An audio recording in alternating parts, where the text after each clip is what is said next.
startups, practice your pitch for investor capital 100 times. What? Susan, you're kidding me. No, I'm not actually.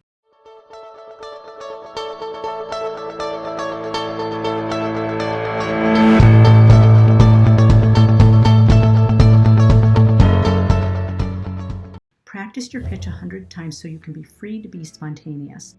I was listening to a podcast and I heard about John Sculley, former president of PepsiCo and CEO of Apple, practicing his speech 100 times so he could be free and fluid to be able to respond in the moment. You want to do the same thing.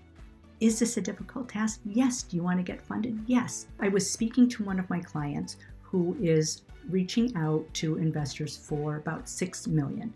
And she had applied for a $50,000 grant. And one of the requirements was that she have a 60-second audio message that explained exactly who she was, what her business was, and why she should be funded. And she practiced it over the weekend 80 times. Came out beautifully. She submitted it. Then we started to go over her pitch deck.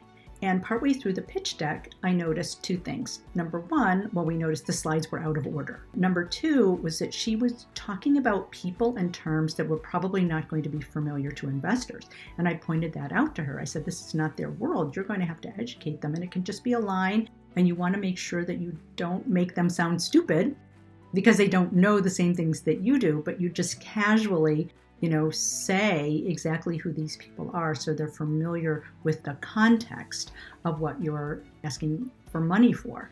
But the problem was that she was very familiar with her slides, but she had never spoken them out loud. And I said, we have to practice in the medium that we're going to be delivering.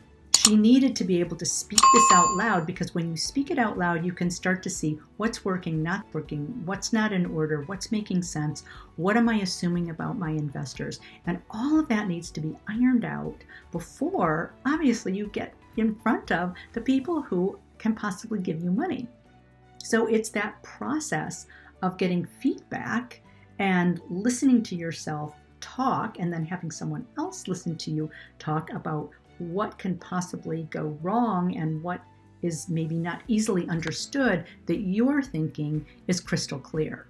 So practice your talk 100 times so it gets completely fluid. You iron out all of those things that could be possible snafus so you get the money that you want to fund your marvelous, wonderful, incredible new business. Hi, I'm so happy you're here. If you're enjoying this, please subscribe, comment, and ding the bell. If you would like help, by the way, in practicing your pitch and developing your leadership presence because people buy you, not just your idea, I would be delighted to speak with you. I invite you to a consult with me, and you'll find the information below.